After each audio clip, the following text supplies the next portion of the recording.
집이라는 게 말이지. 겉으론 멀쩡해 보여도 어디선가 미세하게 어긋나는 소리가 있으면 마음이 먼저 알아챈다네. 그날도 그랬지. 아침 햇살이 부엌 창을 기울게 비치고 주전자의 김이 가늘게 흩어지는 평범한 토요일. 나는 선미의 집에 들러 손주를 좀 보려고 이른걸음을 했네. 책가방에 바카스를 몇 병 챙겨 넣고 애가 좋아한다던 고구마도 쪄서 바리바리 싸들고 말이야. 문을 열자 집안에서 웬 낯선 정막이 흘렀어. 이 집은 원래 조용하긴 해도 TV 소리나 선미의 발걸음 정도는 들렸거든. 아빠 왔어? 선미가 부엌에서 고개를 내밀었지. 웃는 얼굴이긴 했지만 그 웃음이 예전 같지 않았어. 내가 어쩌다 그런 걸 귀신같이 아는 사람이지. 아, 응, 일찍 왔다. 나는 신발을 벗으며 주변을 둘러봤네. 사위 준호는 거실에서 노트북을 만지작거리다. 내가 들어오는 소리에 눈만 살짝 들었어. 아, 아버님 오셨어요. 그 말투 알지? 웃고는 있는데 눈은 웃지 않는 사람. 준호가 딱 그랬어. 내가 말했다. 애는 어디 갔어? 어린이집 특별 수업이 있다고 해서요. 그 순간 선미가 살짝 준호 쪽을 보더군. 숨보다 빠른 그 시선 교환. 딱 0.5초도 안 되는 그 눈짓에서 나는 말할 수 없는 이질감을 느꼈네. 원래 부부라는 게 서로 눈 보내는 건 흔한 일이지만 그건 맞춰가는 눈빛이 아니라 조율하는 눈빛이었어. 누군가를 속일 때 쓰는 눈. 나는 모른 척했다. 그게 부모가 자식 앞에서 할 수 있는 마지막 품이니까. 아빠, 고구마는 또 왜 이렇게 많이 싸우셨어요? 선미가 투덜거리길래 나는 고개를 돌렸다가 그냥 웃어 넘겼지. 내가 좋아하니까. 말끝에 슬쩍 올려다본 딸의 얼굴. 참. 저 애는 내가 해주는 걸 싫어하지 않으면서도 늘 부담스럽다는 표정을 짓는 아이였어. 어릴 때부터 그랬지. 내 마음은 무거운데 선미는 그걸 모른 채 싱크대에서 커피를 타고 있었어. 그러곤 그거를 내 앞에 내려놓더군. 분홍색 머플러. 그 아이가 유치원 갈 때 추우니까 내 월급 털어서 사줬던 그 머플러가 식탁 위에 너무 아무렇지 않게 올려져 있었어. 아빠, 이거 그냥 가지고 가. 나 이제 잘 안 써. 그 말이 어째? 이젠 나 없어도 된다는 말처럼 들렸지. 내가 괜히 예민한가 잠시 그랬지만 한 사람의 마음이 멀어지는 건 말이 아니라 물건 놓는 방식에서 느껴지는 법이야. 나는 말없이 머플러를 만졌네. 시간이 지나면서 색이 좀 바랬지만 손끝에 닿는 결은 여전히 그때 그대로였어. 선미가 그러더군. 요새 아빠, 준호한테 왜 그렇게 날카롭게 말하세요? 남편이랑 잘 지내는 게 그렇게 보기 싫어요? 가슴이 철렁 내려앉았지. 그 아이 입에서 왜 그런 말이 나오는지. 내가 그동안 얼마나 조심해서 말했는데 그런 의도 아니야. 난 그냥. 아빠는 준호 오빠를 아예 싫어하잖아. 그냥 이유 없이. 다 그렇게 말하더군. 이유 없이. 내가 뭘 본 사람인데. 나는 웃음이 살짝 비틀렸어. 얜 여전히 아빠를 모른다. 마음속에서 중얼거렸지. 그때 준호가 부엌을 지나가며 말했어. 아버님, 요즘 피곤하신가 봐요. 기운이 좀 없으신 것 같던데. 말투는 걱정인 척했지만 그 속에 깔린 건 약한 사람 만들기. 내가 요즘 정신이 흐릿하다는 소문을 만들려는 듯한. 나는 확실히 느꼈네. 이 집에 무언가 스며들고 있었어. 비릿한 기운. 그리고 그 비릿함의 근원은 선미가 아니라 준호였지. 괜찮아. 나는 짧게 말하고 자리에서 일어났네. 나라도 중심을 잡아야 했거든. 하지만 선미는 내 표정을 이상하게 해석했는지 더 깊게 징그리더군. 아빠 요즘 왜 그래요? 괜히 우리 사이 흐트러뜨리려고 하는 거 아니죠? 그 말이 정말 말이 되나? 나는 딸을 보고 싶어서 왔을 뿐인데 딸은 내 진심을 위협으로 봤어. 선미는 이렇게 말하며 내 눈을 피했지. 아빠가 내 행복을 싫어하는 것처럼 느껴질 때가 있어. 그 말이 내 쇠약한 심장을 꾹 밟고 지나갔다네.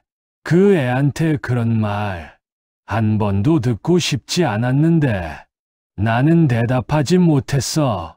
딸은 내 눈을 보지도 않았고 준호는 뒤에서 조용히 미소 짓고 있었거든. 그 미소 말하지 않아도 알겠지. 그래, 시작됐구나. 가슴 깊은 곳에서 뭔가 서늘하게 스며들던 순간이었어. 집에서 나오려는데 선미가 문에서 마지막으로 말했어. 아빠 제발 준호 오빠 좀 믿어줘요. 믿으라고! 그 사람이 하는 말투와 눈빛 속에서 무슨 그림자가 꿈틀거리는지 내가 못 느낀 줄 아나? 나는 그저 외투 주머니에 손을 넣어 분홍색 머플러 끝자락을 만지작거리며 내뱉었어. 그래. 알았다. 하지만 마음속에서는 이런 말이 울렸지. 아무도 몰라. 이 집에 곧 무너질 큰 비가 오고 있다는 걸. 아버지가 아이를 걱정하면 다 그런 줄 아나? 내 걱정은 그냥 감이 아니었어. 내가 살아온 세월에서 길러진 말 못할 본능 같은 거지.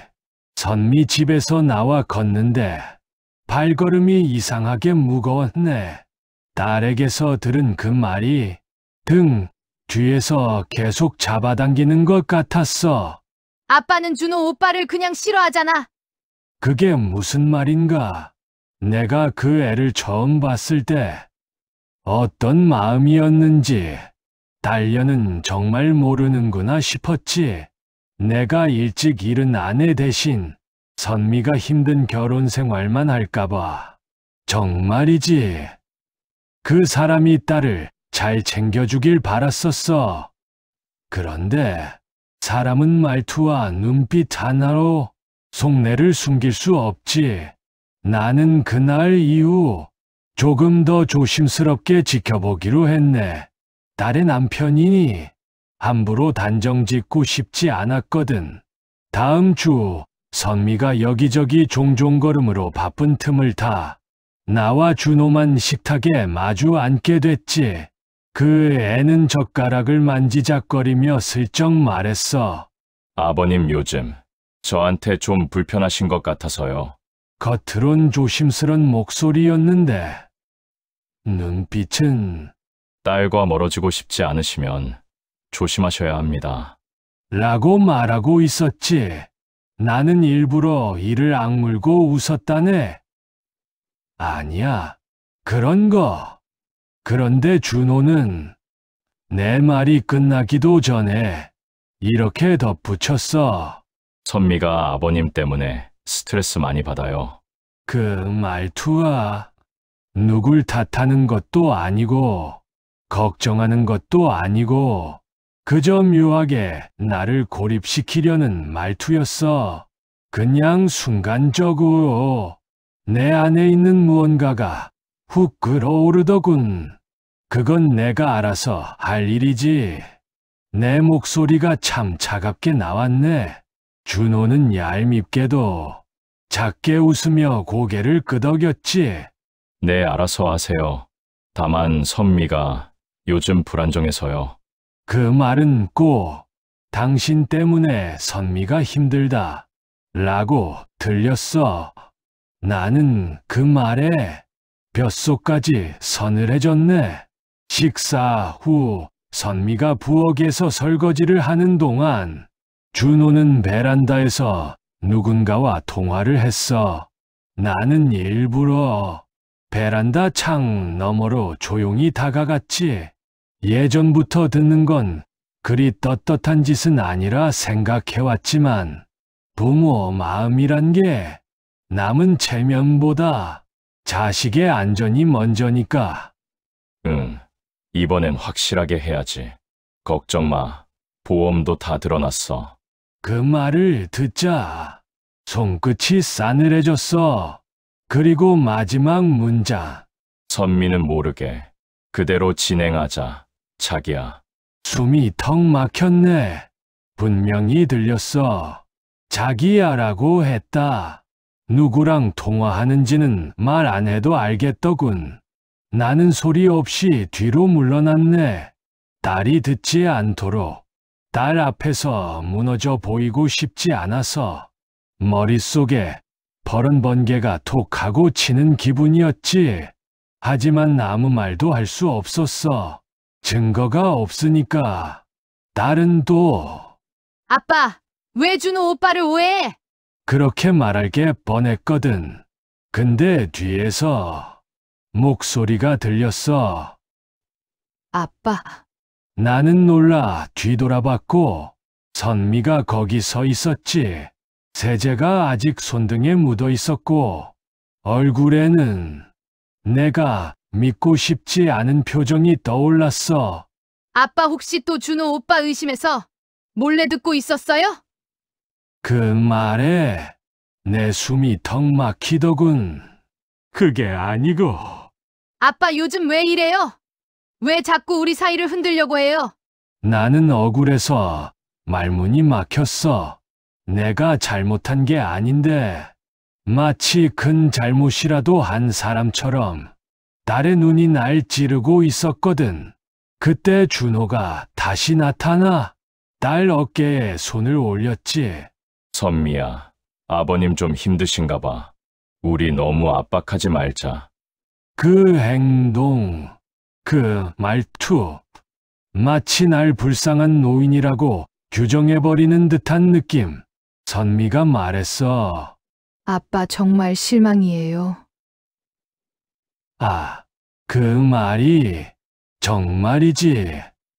칼처럼 심장을 후벼 팠네. 나는 딸을 따라잡으려다 딱 멈췄어. 지금이 아니다. 그 말이 내 속에서 스스로 흘러나오더군. 지금 말한다면 딸은 절대로 믿지 않을 테니까. 오히려 준호가 원하는 대로 딸과 나는 완전히 갈라설 거야. 그래서 난 말했지. 미안하다. 혼자 착각했나 보다. 그 말이 내 입에서 나올 때 내 자존심은 바닥까지 내려앉았어. 집을 나서는데 선미가 문 밖에서 조용히 말했어. 아빠, 제발 우리 부부 일에 간섭하지 마요. 그 말이 내 귓가에서 오래 울렸네. 그 순간 느꼈지. 이 아이는 지금 가장 위험한 사람을 가장 믿고 있구나. 그리고 나는 그날 스스로에게 아주 조용히 다짐했다. 그래, 증거가 없으면 내가 증거가 되어야지. 그리고 마음속에 감춰둔 분홍 머플러 끝을 만지며 작게 중얼거렸지. 선미야, 아빠가 널 꼭 지킨다. 설령 내가 날 미워해도 사람이 이렇게까지 혼자가 될 수 있나. 내가 살아온 날들 중 그날 밤처럼 집안 전체가 나를 밀어내는 느낌이 들었던 적이 있었나 싶네. 그날은 비가 오려는지 하늘이 잿빛으로 내려앉았고 선민의 아파트 복도는 푸른 형광등만이 반쯤 꺼져 흔들리고 있었어. 나는 선미가 두고 간 처방전을 가져다 주려고 집 앞까지 찾아왔지. 그냥 문고리에 걸어두고 갈 생각이었는데 문 앞에서 아주 작은 말소리가 들렸어. 그런데 그게 이상하게도 평소 선미 목소리가 아니었어. 그래, 이번 주가 마지막 기회야. 남자의 목소리, 준호였지. 그리고 이어진 익숙지 않은 여자 목소리. 근데 진짜 괜찮겠어? 당신이 손만 조금 더러워지면 되는 거잖아. 그 목소리, 차가운 사람의 말투였어. 인간 냄새가 나지 않는 내 심장이 그 순간 엉켜버린 듯 멎었네. 나는 숨소리조차 내지 않으려 천천히, 아주 천천히 문 바로 옆으로 몸을 붙였어. 그대로 진행하자, 자기야. 준호가 낮게 웃는 소리가 들렸네. 웃음인데 살 냄새가 났어. 선미가 요즘 약에 의존하는 거 알지? 그거 조금만 더 늘리면 돼. 나는 그때대 몸이 얼어붙는 줄 알았네. 약, 무슨 약? 선미는 불면증 때문에 진료 한번 받았다고 했었지. 그걸로 좀 센 약을 먹고 있단 말인가.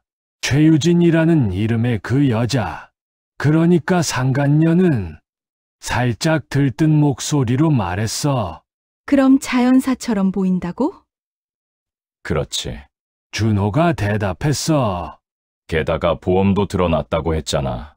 그거 타면 우리 바로 새로 시작할 수 있어.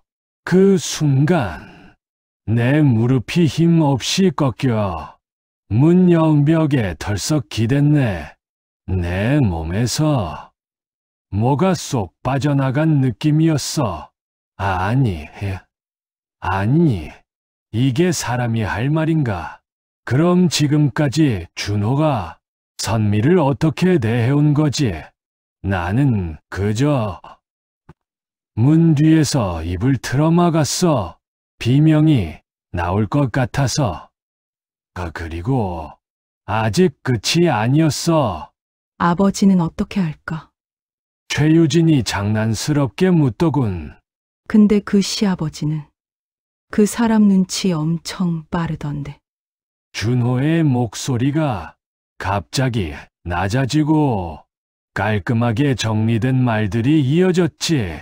그 사람 쪽은 걱정 마. 선미가 이미 아버지를 경계하게 만들어놨어. 내 심장이 툭 하고 떨어졌어. 자기 어떻게 그렇게까지 해? 아버님이 요즘 이상하다고 선미에게 계속 말해놨어. 조금만 더 밀면 선미는 아버지를 피하게 돼. 완전히. 그 말이 칼보다 더 깊게 박혔네. 내 딸이 믿던 말들. 아빠, 요즘 왜 그래? 아빠 때문에 힘들다니까. 그 모든 말이 준호가 미리 깔아둔 덫이었다니. 내가 딸을 지키려고 했던 그 마음이 오히려 딸을 준호 쪽으로 밀어주는 꼴이 되었던 거야. 나는 결국 입술을 깨물었지. 피 맛이 났지만 아무렇지 않았어. 사람 인생이 이렇게 순식간에 뒷면을 드러내나 싶었지. 그때였어. 아빠, 문이 스르륵 열리고 선미가 서 있었어. 나는 깜짝 놀라 뒤로 물러났지. 아빠 여기서 뭐 하세요? 그 표정이 마치 날 이상한 사람 보는 것 같았네. 나는 당황한 채 말했다. 선미야, 그 처방전 놓고 가려고. 그런데 선미 얼굴이 굳더군. 아빠 또 몰래 듣고 있었어요? 그 말에 온몸이 식어버렸네. 나는 너를 지키려고, 내 목숨을 지키려고. 하지만 선미는 내 의도를 들으려 하지 않았어. 준호가 뒤에서 나타나 선미 허리에 손을 얹으며 말했지. 아버님, 선미 스트레스 많이 받아요. 이러시면 곤란합니다. 그 말투가 참 비열했어. 겉으론 걱정인데 안에는 조롱이 가득 들어있어서 나는 선미와 준호를 번갈아 보며 한참 말을 잇지 못했어. 아빠, 제발 이러지 말아요. 오빠한테 왜 그러는지 정말 이해가 안 돼. 그 말이 가슴 한복판에 비수처럼 꽂혔네. 나는 결국 작게 숨을 내쉬고 말을 접었어. 진실을 말해봤자 지금은 아무도 믿지 않을 거야. 그래서 나는 고개를 끄덕였지. 그래, 미안하다. 겨우 이 말만 나올 수 있었어. 말하고 돌아서는데 발걸음이 천근만근이었네. 그런데 문 닫히기 직전 딸의 마지막 한마디가 들렸어. 아빠, 우리 부부 일 제발 그냥 가만히 있어요. 그 말 때문에 나는 계단 끝에서 주저앉을 뻔했어. 가만히 있으라니. 내가 죽을 수도 있는데. 그러나 나는 처음으로 이런 생각을 했어. 그래, 딸에게는 지금 진실보다 사랑이 먼저다. 그래서 나는 딸이 나를 미워해도 좋으니 딸을 지키기로 마음속으로 조용히 결정했다. 증거가 없으면 나라도 거짓말이라도 해서 저 인간을 쫓아낼 거다. 분홍 머플러 끝을 손으로 꼭 움켜쥐며 나는 혼잣말하듯 중얼거렸네. 선미야, 아빠가 널 지킨다. 살다 보면 그런 날이 있지. 누구에게도 털어놓을 수 없는 말을 가슴속에만 꾹꾹 눌러 담고 혼자 견뎌야 하는 날.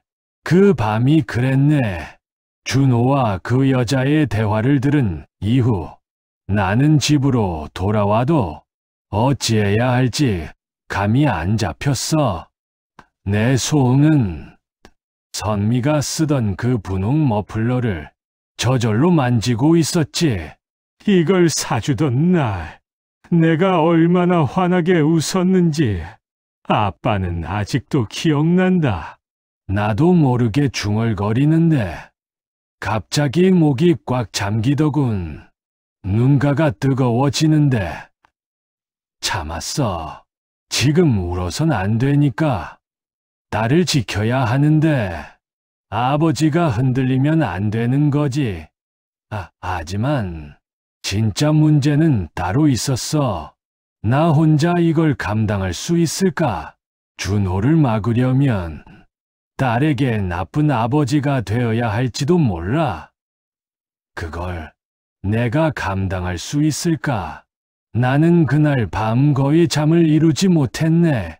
다음 날 아침 마당을 쓸고 있는데 누군가 내 집 앞에서 기침을 했어. AM 동식이 있나? 고개를 드니 동네 박노인네가 서 있더군. 아주 오래된 이웃. 내가 유일하게 허심탄회하게 말할 수 있는 사람. 왜 이 시간에? 사람 얼굴 좀 보자.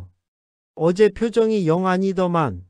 그 말에 나도 모르게 허탈하게 웃음이 나왔어. 어디서도 들키지 않으려고 숨기고 숨겼던 내 마음이 이 사람 앞에선 툭 하고 드러나는 느낌이었지. 우리는 마루에 앉아 보리차를 한 잔씩 들었네. 박노인이 먼저 말을 꺼냈지. 뭔 일 있냐? 네 표정이 사람 하나 잃은 사람 표정이더라. 그 말에 내가 그동안 꽉 쥐고 있던 무언가가 툭 하고 무너져 내렸네. 나는 조심스럽게 입을 열었어. 사위가 선미 죽이려 하는 것 같아. 박 노인은 말을 잃고 나를 보더군. 뭐라고? 동씨가 그게 무슨 말이냐? 나는 전부 말했지. 그날 밤 들은 대화, 보험, 그리고 상간녀까지.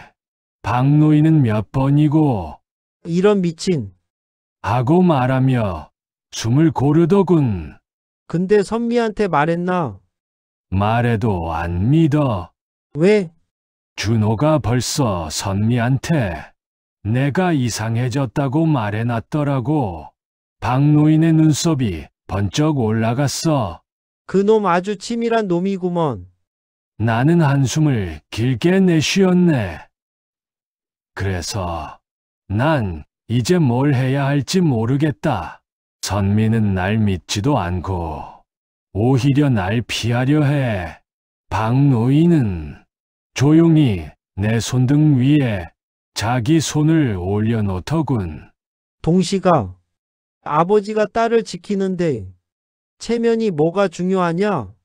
그 말이 내 가슴을 세게 눌렀어. 내가 지금 해야 할 건 딸에게 좋은 아버지로 보이는 게 아니야. 살아있게 하는 거다. 알겠나? 내 눈이 뜨거워졌네. 그 말 평생 잊지 못할 것 같아. 박노인은 계속 말을 이어갔어.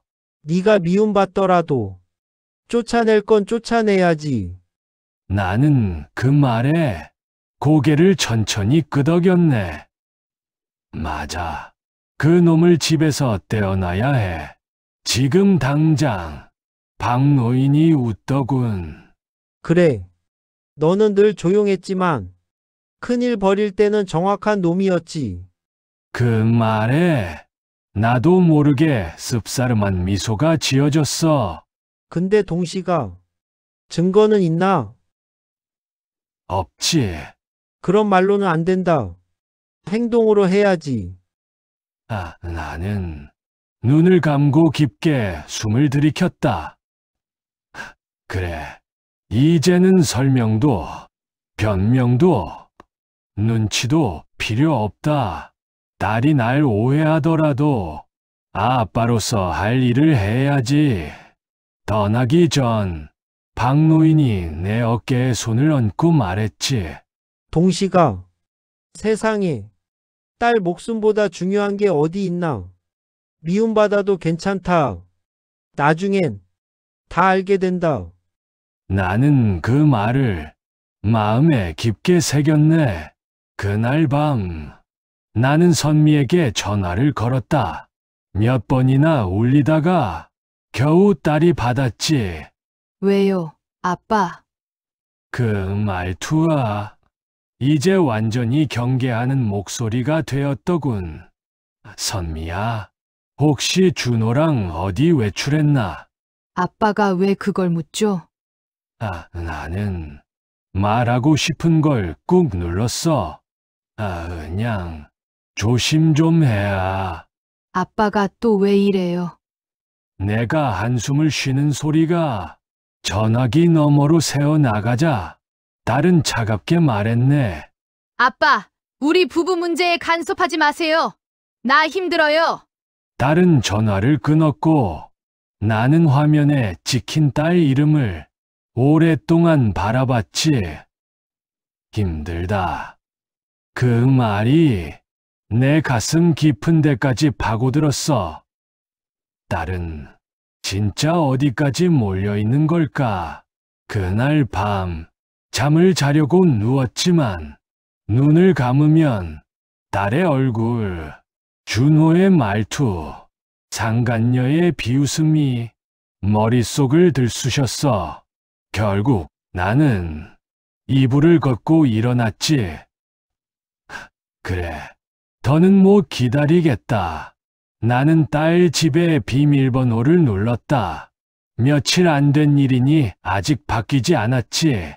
거실 불은 꺼져 있었고 어둠 속에서 사람들의 호흡만 들리는 듯했다. 나는 마음속에서 조용히 중얼거렸다. 선미야, 아빠가 너를 꼭 구할 거다. 그 어떤 대가를 치르더라도. 그리고 나는 딸의 집 안을 조용히 둘러보기 시작했다. 그날 밤 나는 이미 결심했어. 준호, 내 딸 곁에서 오늘로 끝이다. 사람이 살다 보면 스스로도 믿기 어려운 행동을 할 때가 있지. 그날의 나는 내가 아니었어. 아니, 내 딸을 지키겠다는 짐승 같은 본능만 남아 있었지. 그날 아침 나는 선미의 집에 일부러 일찍 갔다. 내가 얻으려 했던 건 오직 하나. 초인종을 누르자 문이 느리게 열렸고 준호가 잠옷 차림으로 나왔어. 아버님, 이 시간에 웬일이세요? 그 목소리, 평소처럼 부드럽지만 눈빛이 아주 조심스레 흔들리고 있었어. 나는 침착하게 말했다. 잠깐 할 말 있다. 밖에서 하자. 준호는 속으로 뭔가 계산하는 듯 입술을 다물었다가 천천히 고개를 끄덕였지. 현관을 벗어난 순간 나는 그의 발 앞을 가리켰다. 그거 떨어뜨렸더라. 바닥엔 작은 약병 하나가 굴러 있었다. 약 이름을 보는 순간 내 온몸에 피가 차갑게 식었네. 수면 진정제, 용법 취침 전 일정, 지나친 복용 시 호흡 억제 우려. 준호 표정이 딱 0.5초. 완전히 얼어붙더군. 이건 아버님 오해십니다. 오해. 그 단어 하나가 머리에 불꽃처럼 튀었어. 나는 낮고 단단하게 말했다. 어젯밤 들었다. 준호의 얼굴이 서서히 사색이 되었지. 보험. 야, 그리고 그대로 진행하자, 자기야. 그 애는 숨을 삼키며 뒷걸음질 치려고 들었어. 그 순간 내 안에 있던 모든 분노가 한꺼번에 터져 나왔지. 나는 그의 옷깃을 꽉 잡아 현관 방향으로 밀어붙였어. 아버님, 왜 이러세요? 나가라 했다. 오해라고 말씀. 나는 더 크게 소리쳤지. 딸, 내가 건드리면 내가 죽는다. 그러니 지금 당장 꺼져. 유준호는 내 눈을 보더니 그제야 진짜 공포를 느끼는 눈이었다. 평생 살면서 내가 그 어떤 사람에게도 이런 표정을 보인 적이 있었나 싶더군. 그때였어. 아빠! 문이 열리며 선미가 달려 나왔다. 머리도 제대로 말리지 못한 듯 젖은 머리카락이 목에 붙은 상태였지. 아빠 뭐 하는 거예요? 왜 준호 오빠를 끌고 나와요? 왜 밀어요? 왜? 선미가 준호 쪽으로 몸을 던지듯 서더군. 그 모습이 마치 제 몸으로 준호를 지키는 듯해서 내 가슴이 철렁 내려앉았지. 선미야, 이놈이. 그만해! 딸이 내 말을 잘랐어. 그 말투, 그 얼굴, 나에게 등을 완전히 돌린 사람의 표정이었다. 선미는 준호의 팔을 끌어안고 말했다. 아빠 제발 그만 좀 해요. 왜 이러는지 모르겠어요. 저 정말 너무 힘들어요. 그 말이 내 가슴에 모처럼 박혔다. 나는 떨리는 목소리로 말했다. 선미야, 아빠는 너 지키려고. 하지만 선미는 울먹이며 소리쳤지. 누가요? 아빠가요? 아빠 때문에 나랑 준호 오빠 사이만 더 망가져요. 준호가 그 말을 듣고 내 얼굴을 힐끔 보는데 그 눈빛 속엔 차가운 승리감이 들어 있었어. 그래, 저 인간은 이미 딸 마음을 내 쪽에서 떼어내는데 성공한 거야. 아버지의 마지막 한마디. 나는 모든 걸 잃는 기분으로 마지막 말을 꺼냈네. 준호, 너는 오늘로 이 집에서 끝이다. 아버님, 나가라. 그리고 나는 그를 현관 밖으로 밀어냈다. 딸의 비명 같은 외침이 복도에 울려 퍼졌지. 아빠, 아빠, 제발. 하지만 내 마음은 이미 돌처럼 굳어 있었어. 선미야, 미안하다. 아빠가 미쳐 돌아서 그런 게 아니다. 널 살리려고. 아빠가 오늘은 나쁜 놈이 될게. 그 말을 내 입으로 직접 했을 때 눈물이 빙 돌았어. 평생 좋은 아빠가 되려고 애썼는데 정말 중요한 순간에는 딸에게 나쁜 아빠가 되어야 한다니. 그게 얼마나 잔인한 일인지 말로 설명이 안 된다. 준호는 내게 노려보는 얼굴로 엘리베이터 문에 실려 내려갔고 선미는 현관에서 내게 이렇게 말했어. 아빠. 정말 아빠 때문에 내 인생이 무너져요. 나는 말도 못하고 그 문이 닫히는 걸 바라봤지. 아버지가 자식을 살리려고 한 행동이 결국 그 자식 입에서 나오는 건 아빠 때문에 인생이 무너진다. 그 한마디였어. 그 말이 내 마음을 그 자리에서 산산조각 낸 것 같았네. 그날 나는 딸을 지키기 위해 사위를 쫓아냈다. 하지만 내가 잃은 건 딸의 믿음, 딸의 사랑, 그리고 아버지로서의 자존심이었다. 그러나 나는 아직 모르고 있었다. 이 선택이 곧 딸의 생명을 구하게 된다는 사실을. 사람 마음이라는 게 가끔은 너무 쉽게 무너지는 것 같아. 딸을 지키려고 했던 내 행동이 그 아이를 나에게서 더 멀어지게 만든다는 걸 그날 나는 뼈저리게 느꼈지. 사위를 집에서 내쫓고 선미와 싸운 그 다음 날 나는 거의 밤새다시피 했네. 그 애의 마지막 말. 아빠 때문에 내 인생이 무너져요. 그 말이 밤새 내 귀에서 떨어지지를 않더군. 이런 부모가 치르는 값인가 싶었어.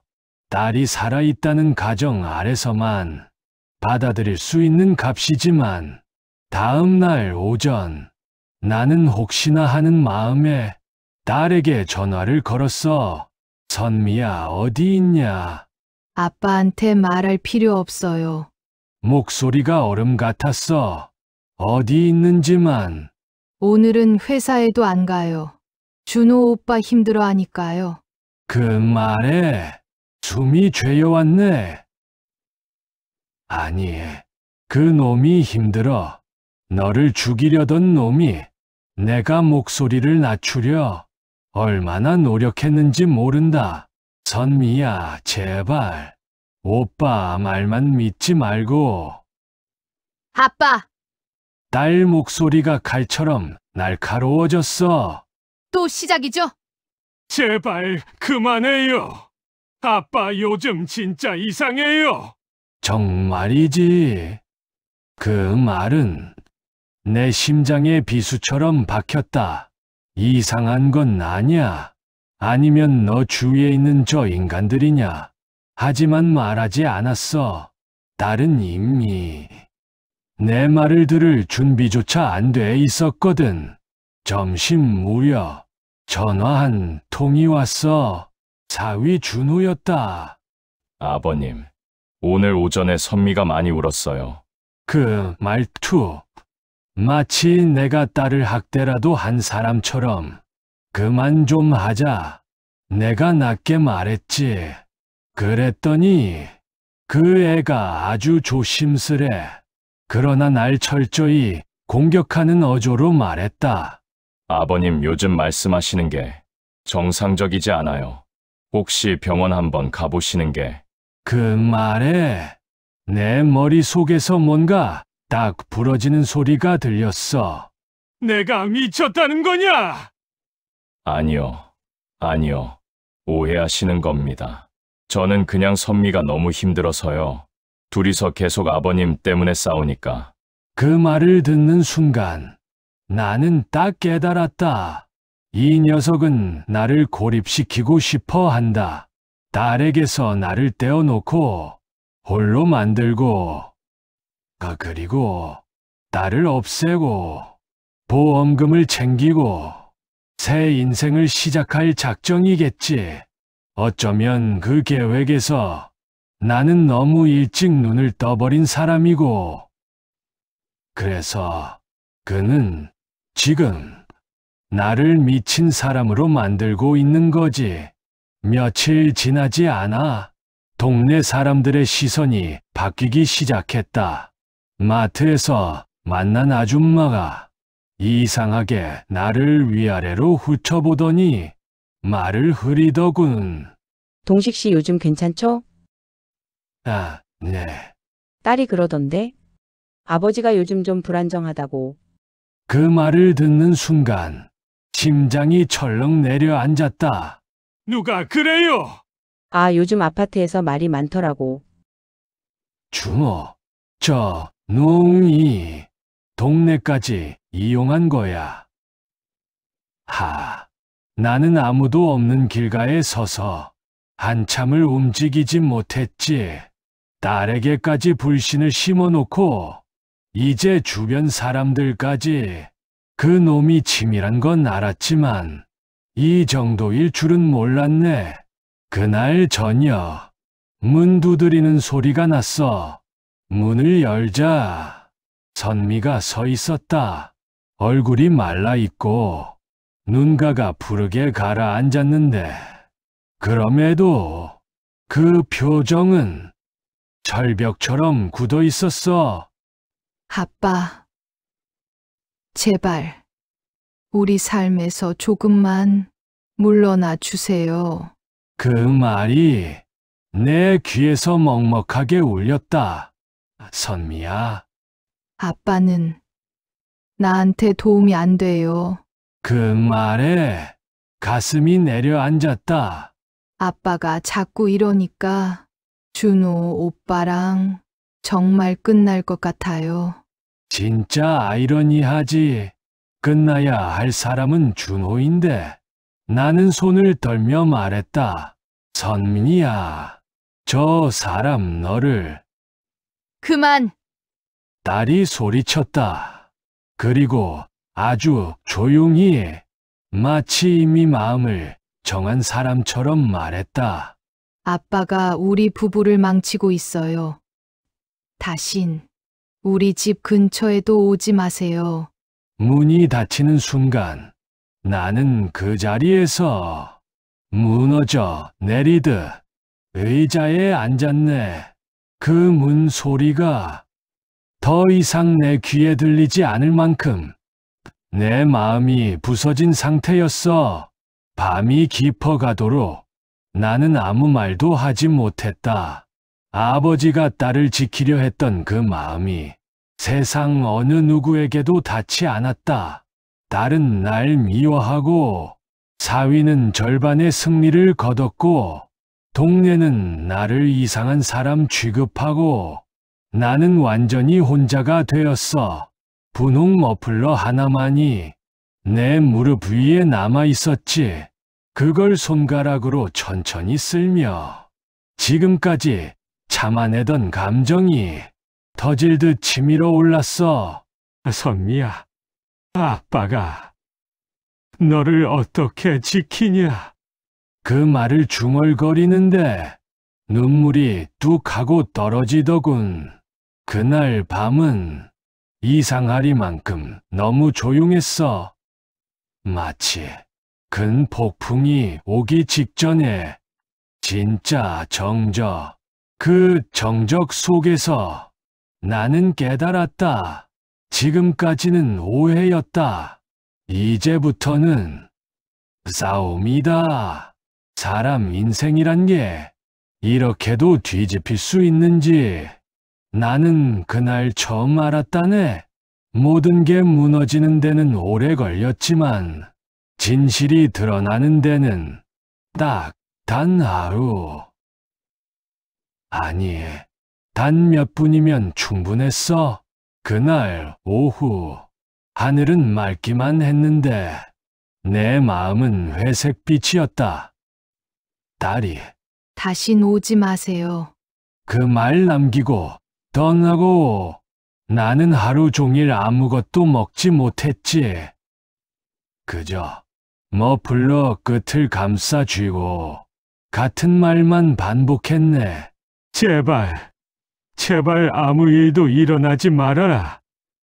그런데 전화 한 통이 울렸어. 내 친구 박노인이었지. 동식아, 큰일 났다. 당장 와라. 목소리가 완전히 무너져 있었어. 뭐가 무슨 일이야? 너 딸 선미가 병원으로 실려갔다. 그 말을 듣는 순간 다리가 풀려 주저앉을 뻔했네. 지금 어디야? 건강종합병원. 빨리 와라. 나는 그 말을 들은 뒤 신발도 제대로 못 신고 그저 뛰고 또 뛰었지. 병원 응급실 문이 보이자마자 심장이 미친 듯이 뛰기 시작했다. 선미 어디 있어요? 의사가 손을 막 막아서며 말했다. 보호자분 진정하세요. 내 딸이요, 딸이. 나는 의사 가운을 거의 붙잡고 울부짖었다. 간호사가 말하더군. 환자는 약물 과다 복용 의심으로 들어왔습니다. 다행히 도착이 빨라 해독이 가능한 상태예요. 그 말을 듣는 순간 숨이 들이켜지는 소리가 내 입에서 터져 나왔지. 살 수 있다는 말이죠. 지켜봐야 하지만 가능성 있습니다. 내 다리가 바닥에 툭 하고 꺾였다. 손바닥으로 바닥을 짚고 하염없이 흐르는 눈물을 그냥 그대로 흘렸네. 약물 과다, 복용. 그 단어 하나가 준호의 목소리를 떠올리게 했지. 약을 조금만 더 늘리면 돼. 내 귀에 그 목소리가 그대로 살아 돌아왔다. 딸이 안정실에 옮겨지고 나는 복도에 멍하니 앉아 있었네. 그때 복도 끝에서 두 사람이 다투는 소리가 들렸어. 나는 고개를 들었지. 왜 이렇게 싸우는 거야? 그 순간 그 여자의 목소리가 들린 거야. 최유진. 난 얼어붙었다. 당신 왜 이렇게 멍청해? 선미가 아직 안 끝났잖아. 조용히 해. 사람들 들으면. 그들의 싸움 소리에서 딱 한 가지 단어가 또렷하게 들렸어. 보험금. 나는 자리에서 벌떡 일어나 그쪽으로 향했지. 그 둘은 병실 표시판 뒤쪽, 사람들 눈에 잘 안 띄는 복도 구석에서 서로를 밀치며 다투고 있었어. 나는 숨을 죽이고 더 가까이 다가갔다. 그때 유진이 소리쳤지. 당신이 하자는 대로 했잖아. 약도 늘렸고, 보험도 들었고. 근데 왜 실패한 거냐고. 그 말이 복도 벽에 크게 울려 퍼졌다. 그리고 사람들 몇이 그 소리에 고개를 돌렸다. 준호는 유진의 입을 막으려고 했지만 이미 늦었지. 입 닥쳐! 유진아! 여기 병원이야! 나는 그 순간 심장이 터질 듯 뛰었다. 증거. 내가 그토록 원하던 그 증거가 지금 내 눈앞에서 스스로 입을 열고 있었다. 나는 더는 참지 못하고 복도 끝에서 걸어 나왔다. 준호, 그 둘이 동시에 내 쪽을 돌아봤다. 유진의 얼굴이 하얗게 질리더군. 준호는 순식간에 표정을 바꿨다. 아버님, 이게 아니라. 아니긴 뭐가 아니야. 내 목소리가 낯설 만큼 낮고 단단했다. 내 딸을 죽이려 했지. 준호는 당황한 척하려 했지만 이미 표정이 무너지고 있었다. 유진은 공포에 질린 눈으로 말했다. 아저씨. 오해이신 오해. 나는 그 둘을 향해 한 걸음씩 다가갔다. 오해. 내가 방금 뭐라고 했는지 내가 다 들었는데 오해라고? 준호가 마침내 폭발하듯 소리쳤지. 그래! 들었으면 됐잖아요. 당신 딸과 저 끝내려고 했어요. 왜냐면 그게 더 낫다고 생각했으니까. 그 말이 내 가슴에 번개처럼 떨어졌다. 더 낫다고? 네, 선미는 정신적으로 너무 약하고 늘 부담스럽고 나는 그걸 버티느라 미칠 것 같았다고요. 그 보험금만 있으면 새 인생 시작할 수 있었어. 그 순간 내가 누구였는지, 내가 몇 살이었는지 다 잊어버렸네. 나는 준호의 멱살을 잡았다. 새 인생! 그리고 내 목소리도 감정도 통제되지 않았다. 내 딸은 새 인생의 재료가 아니야. 준호는 내 소나기를 부리치려 했지만 나는 더 강하게 움켜쥐었다. 너 오늘 이 자리에서 끝이다. 한마디 한마디가 내 속에서 피로 배어 나오는 느낌이었네. 그때였다. 복도 끝에서 조용한 목소리가 들려왔다. 아빠. 나는 그대로 얼어붙었다. 딸 선미가 문틈 사이에서 기운 없는 얼굴로 나를 바라보고 있었다. 의사들이 딸을 부축해 세워두고 있었지.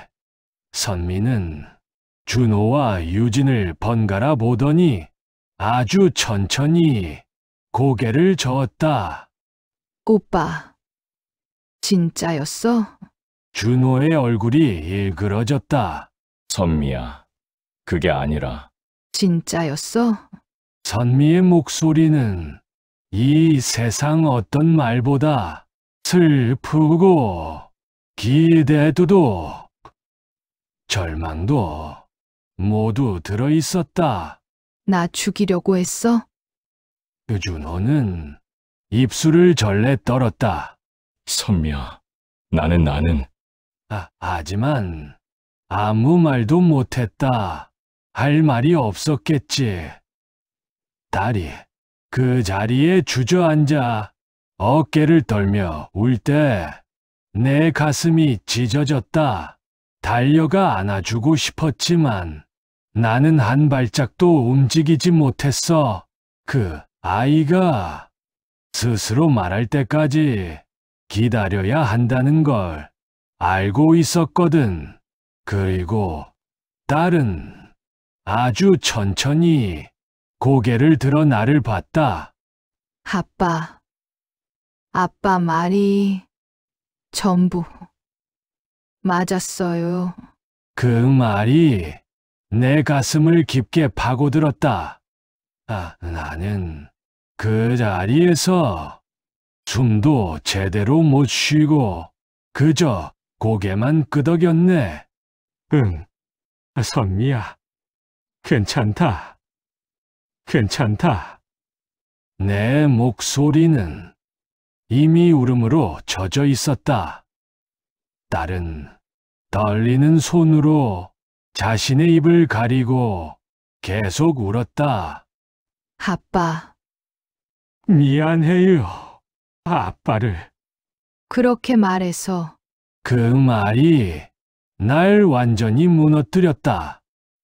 나는 딸에게 다가가 조심스럽게 그 아이를 안아주었다. 병원 한복판에서 우리 둘은 아무것도 신경 쓰지 않고 그저 울었네. 살아있어줘서 고맙다, 선미야. 내가 그 말을 하는데 눈물이 계속 흘렀다. 딸은 내 어깨에 얼굴을 묻고 작게 중얼거렸다. 아빠, 저 믿어줘요. 앞으로는 아빠 말부터 들을게요. 나는 세상이 멈춘 것 같았다. 아버지로서 이보다 더 큰 말이 있을까? 세상이 이렇게 조용할 수 있을까? 그날 이후로 나는 병원 복도에 앉아 하루 종일 선미의 병실 문만 바라봤네. 선미가 약물 과다로 쓰러졌다는 말에 달려온 순간부터 내 시간은 그 아이의 숨소리에 맞춰 움직였지. 딱 하루만이었다. 하지만 그 하루는 내 인생에서 가장 길고도 가장 숨 막히는 하루였어. 다음 날 아침, 선미가 서서히 눈을 떴다. 그 아이의 눈동자가 천천히 나를 찾는데 아버지인 내가 이렇게까지 어설픈 사람이었나 싶더군. 눈물이 먼저 차올라 제대로 말을 잇지 못했어. 아빠, 선미가 낮게 불렀다. 나는 자리에서 일어나 천천히 딸 곁으로 다가갔어. 그래, 선미야. 아빠 여기 있다. 목소리가 떨려서 말이 중간중간 끊겼지. 딸은 내 얼굴을 한참 보더니 그 작은 손을 천천히 내 손 위에 보게더군. 아빠, 어제 다 들었어요. 오빠가 아니, 그 사람이 한 말도 다. 그 말에 내 숨이 잠시 멎었네. 정말 힘들게 들은 말일 거야. 남편이라고 믿었던 사람의 진실. 나는 딸 손등을 조심스레 쓸어내리며 말했다. 그런 놈이었다. 그게 그 인간의 진짜 모습이었다. 선미는 얼굴을 일그러뜨리며 울기 시작했다. 아빠 말, 왜 그때는 못 들었을까? 왜 아빠를 오히려 밀어냈을까? 딸의 울음에 내 눈물도 조용히 흘러내렸지. 그럴 수밖에 없었어. 내 잘못 아니야. 나는 그렇게 말하며 그 아이 머리카락을 천천히 쓸어주었네. 사람은 사랑하면 보이지 않는 게 있다. 아빠도 예전에 그랬고, 그 말에 딸이 잠시 울음을 멈추더군. 아빠도 나는 고개를 끄덕였어. 그래, 너희 엄마 처음 만났을 때 세상이 환해서 아무것도 안 보였지. 그 말을 하니 딸이 미소인지 울음인지 모를 표정을 지었어. 어찌 보면 우리가 지금 이 병실에서 다시 마주하고 있는 이 순간도 그런 거겠지. 서로 보지 못했던 마음을 이제야 천천히 보는 순간 돌이켜보면 나는 유난히 감정을 표현 못하는 아버지였어. 딸 앞에서는 더더욱 선미야, 나는 조심스레 말을 꺼냈지. 아빠가 너 지키려고 한 행동들 너한테는 다 무섭고 귀찮고 부담스러웠겠지. 딸이 고개를 흔들었어. 아니에요. 아빠가 저 지키려고 했다는 거 이제는 알겠어요. 나는 잠시 숨을 고르고 처음으로 가슴에 오래 묵혀있던 말을 꺼냈네. 엄마 떠나고 나서 아빠가 널 어떻게든 지키고 싶었어. 근데 잘 못했다. 어색하고 서툴고 말도 못하고. 내 목소리가 떨리자 선미가 내 손을 꽉 잡았다. 아빠, 저 알아요. 아빠가 어떤 사람인지 이제 알아요. 그 말 한마디에 가슴이 무너져 버릴 뻔했네. 며칠 후 경찰들이 병원으로 왔어. 준호와 최유진은 병원 CCTV와 음성 녹취, 그리고 병실 앞에서 벌어진 소동 때문에 결국 체포되었지. 준호는 내가 이 모든 걸 꾸민 거라고 처음엔 발버둥 쳤지만 이미 증거가 충분했어. 딸이 경찰 앞에서 담담하게 말하던 모습이 아직도 잊히지 않는다네. 저를 죽이려고 했습니다. 아버지가 아니었으면 전 이미 없었을 거예요. 그 말을 듣는 순간, 나는 이 아이가 다시 태어나는 걸 보는 느낌이었어.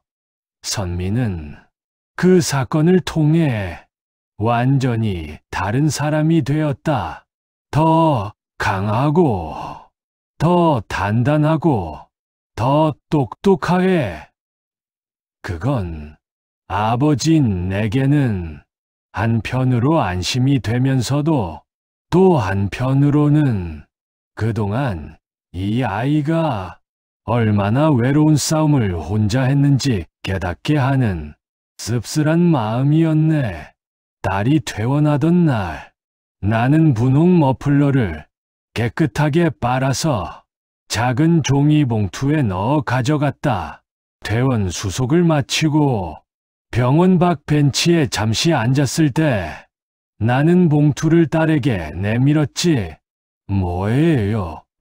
딸이 웃으며 묻더군. 내 머플러. 그건 그냥 버리라고 했잖아요. 아빠가 잘 세탁해뒀다. 또 필요할 때 있겠지. 딸은 봉투를 열어 분홍색 머플러를 꺼냈다. 세월의 바렌색. 하지만 그 아이가 유치원 갈 때 마주하던 그 얼굴이 그대로 스쳐갔는지 딸의 눈이 촉촉해졌다. 아빠, 이거 아직도 가지고 있었어요. 나는 조심스레 답했다. 아빠가 널 지키려고. 이 머플러 끝을 붙잡고 참 많은 밤을 버텼다. 그 말을 하니 선미가 갑자기 내 어깨에 기대며 말했다.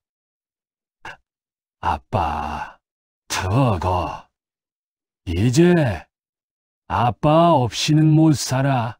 나는 아마 그날처럼 크게 울었던 적이 몇십 년 동안 없었을 거다. 둘이서 집 앞 식당에서 김치찌개를 먹는데 예전과 다르게 선미가 수저를 놓고 내 표정을 살피며 말하더군. 아빠, 앞으로는 저 먼저 믿어주고 말해줘요. 제가 아빠 말 들을게요. 그 말이 그렇게 고맙고 미안하고 또 따뜻할 수가 없었다. 몇 달 뒤 선미는 편안한 얼굴로 내게 물었지. 아빠는 행복해요. 나는 잠시 생각하다 말했다. 난 내가 살아있는 것만으로 행복하다. 그리고 작게 덧붙였네. 아빠는 너를 지키려고 태어난 사람 같다. 선미는 나를 보며 조용히 웃었다. 그럼 아빠, 저도 아빠 지키면서 살게요. 그 말에 하늘이 환하게 밝아지는 기분이었어. 마지막 장면 분홍 머플러의 약속. 봄날, 선미가 내 팔짱을 끼고 공원을 걷는데 머플러 끝이 바람에 흔들렸다. 나는 딸에게 조용히 말했다. 이 머플러는 이제 너만 지키는 게 아니라 우리 둘도 지켜주는 거다. 딸이 내 손을 꼭 잡았다. 아빠, 고마워요. 끝까지 나 포기 안 해서. 나는 대답했다. 아빠가 널 포기하는 날은 아빠 숨 멈추는 날뿐이다. 그 말이 끝나자 딸이 갑자기 멈추더니 내 어깨에 기대며 말했다. 아빠, 이제 진짜 우리 다시 시작해요. 그래, 늦게 온 사랑이지만, 늦게 온 진실이지만, 그래도 도착했다. 우리에게 언제나 늦게 알아채는 것이 마음이지만, 사랑은 늦게 와도 결국 온다. 이 이야기가 마음에 와닿았다면 구독과 좋아요 부탁드립니다. 오늘 하루도 건강하고 즐거운 하루 되세요.